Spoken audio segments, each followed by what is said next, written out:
బాగున్నారండి? అక్క బాగున్నారా?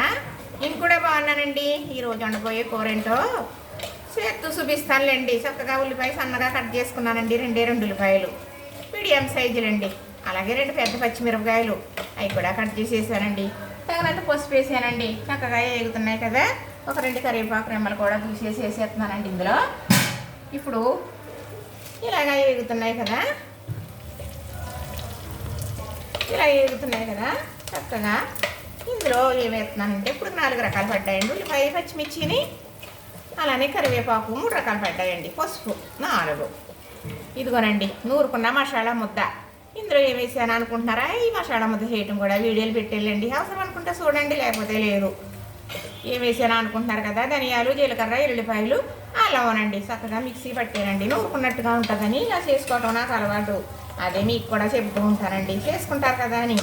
అంత అవసరం ఏముందిలేండి. చక్కగా వెళ్తున్నామా, ప్యాకెట్ కొని తెచ్చుకుంటున్నామా, 2 స్పూన్లు వేసేసుకుంటున్నామా, కూర వండేసుకుంటున్నామా, చక్కగా అంత సౌకర్యాలు ఉన్నాయి కదండి. కానీ నూరుకున్న మసాలా ముద్ద రుచి ఉందో చూశారు, చాలా బాగుంటుందండి. నేను మాత్రమే చెప్పగలను అనవసాన్ని, అది అనిపించిన దాన్ని నాకు తెలుసు. సరేనండి, ఈరోజు వండిపోయి చేపల కూర కాబట్టి చేపల ముక్కలు ఉప్పు, కారం, పసుపు పట్టించాం కాబట్టి కొంచెం కారం కూడా కూరలో వేసుకుంటున్నానండి. చక్కగా వేసేసాను కదా, ఇందులో పడవలసినవి కొద్దిగా ఉప్పు వేయాలండి. ఉప్పు వేస్తాను. చక్కగా ఉప్పు కూడా వేసేసానండి. కళ్ళు ఉప్పు వేసుకుంటాం కదండి మనం, కళ్ళు ఉప్పు ఎక్కువ ఉంటుందండి రుచి కూడాను. చక్కగా ముక్కల్లో కూడా వేసేసాను కదా. మరి ఇలాగైతే వేగింది కదా, ఇందులో కొంచెం నీళ్ళు వేసుకుందామండి. మట్టి పాత్రలు చాలా బాగున్నాయి అనుకుంటున్నారు కదా, అప్పుడే ఛానల్ నుంచి ఇందులోనే వండుతున్నానండి. మీకోసం కాదండి, మా ఆరోగ్యం కోసం. ఆరోగ్యం అంటారు కదండి మట్టి దాకా. మరి పూర్వం నుంచి వాడిన అలవాటు ఉందండి, అంత జాగ్రత్తగా వాడుకుంటున్నాను కాబట్టి ఇలా వండుతున్నాయండి. లేదంటే ఒక దాకా 2 దాకలు అయిపోతుంది సుమా, జాగ్రత్తగా వాడుకోవాలి. మట్టి దాకా గాజు పాత్ర ఒకటేనండి. చక్కగా నీళ్ళు వేసేసాను కదా తగినన్ని. ఇప్పుడు ఇందులో వేసి అంటే మీకు నేను చూపించేనా. మరి చక్కగా సొందువా తీసుకొచ్చారండి మా వారు. ఇగో సొందువా ముక్కలు చక్కగా కడిగేసానని తెచ్చేకనా. అక్కడ చేసేసి కడిగేసి ఇస్తారనుకోండి, అయినా మట్టికి మళ్ళీ మనం శుభ్రంగా కొన్ని పసుపు వేసుకుని కడిగేసుకున్నాం అనుకోండి, ఈ శ్వాసన రాదు కదా, శుభ్రపడిపోతాయి బాగా. ఇందులో ఉప్పు, కారం, పసుపు వేసేసి కుదిపేసానా, పక్కన పెట్టేసానండి. కొంచెం నూనె కూడా వేసాను సుమా. ఇప్పుడు ఈ ముక్కలన్నీ ఇందులో వేర్చుకొచ్చేస్తానండి. ఈ సొందువా ఇగురంటే చాలా బాగుంటుందండి. ముళ్ళు కూడా మెత్తగా ఉంటుంది అన్నమాట. ఇది చాలా గొప్ప రేటు, అలాగే గొప్ప రుచి, చాలా బాగుంటుందండి. ఇగురు వండుకుని జారెట్టుకుంటే జన్మధాన్యం అయిపోతుందండి. నీ తినేవారి గురించి చెబుతున్నాను చూడండి. చక్కగా ఈ ముక్కలన్నీ ఇలా వేసుకొచ్చేస్తానండి.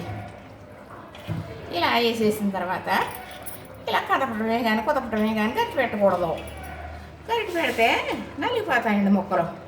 అవును, చక్కగా పెట్టేసాను కదా. ఇందులో మరి ఉప్పు, కారం, నూనె వేసాను కదా, ఇది కూడా ఇందులో వేసేసుకుందాం. సరేనండి, చక్కగా అయిపోయింది కదా, ముక్కలు పెట్టేసాం కదా, ఇలా కుదిపేసాం కదా, మూత పెట్టేస్తానండి. క్షణం ఉడికిపోతుందండి. తర్వాత కొత్తిమీర వేసేసుకుంటామా, కూర అనేది రెడీ అయిపోతుందండి.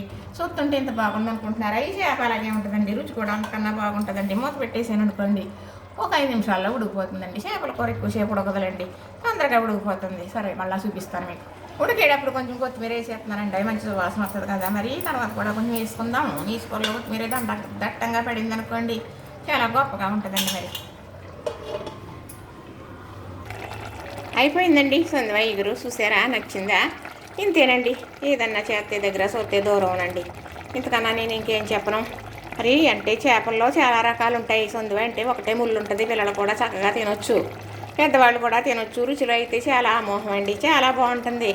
ఏ పుళ్ళు కన్నా చక్కగా ఇలా ఇగురు అనుకోండి, చాలా బాగుంటుంది. ఇంకొకటి చెప్పనా, సొందువా చేప అంటే ఇగురే వండుకోవాలండి, పులుసు అది పెట్టుకోరు. అది చాలా బాగుంటుందండి. పులుసు ఎంత గొప్ప చేప పులుసు ఎంతో గొప్పగా వండుకుంటారు కదా. సొందువా కూడా అంతే రుచి అండి.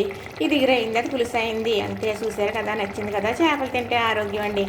ఎవరైనా కూడా చేపలు తెచ్చుకు తినాలి. అది గోదావరి చేపలు అయితే ఇంకా మంచిది అంటున్నారు. ఇప్పుడు చెరువుల పెంపకం ఉంది కాబట్టి తప్పు కాదు అని కూడా అంటున్నారు అనుకోండి. చక్కగా ఇలా చేపలు తెచ్చుకుని తినండి, పిల్లలకు కూడా నేర్పండి. ఎందుకంటే వాళ్ళకి మేధాశక్తి పెరుగుద్దటండి పిల్లలకి చేపలు పెడితేని. పూర్వం నుంచి మనం తిన్నవాళ్ళమే కదా, ఆరోగ్యంగా ఉన్నాం కదా. ఇలా మంచి మంచి చేపలు తెచ్చుకుని వండుకు తిందాం. మరి ఆరోగ్యమే కదండి కావలసింది. మందులు కోసే బదులు శుభ్రమైన తిండి తిన్నామనుకోండి, మందులకి వేయక్కర్లేదు కదా అని నా అభిప్రాయం. మీరు ఎలాగనుకుంటే అలా చేసుకోండి. నచ్చితే కనుక లైక్ చేయండి, షేర్ చేయండి, సబ్స్క్రైబ్ కూడా చేసేయండి.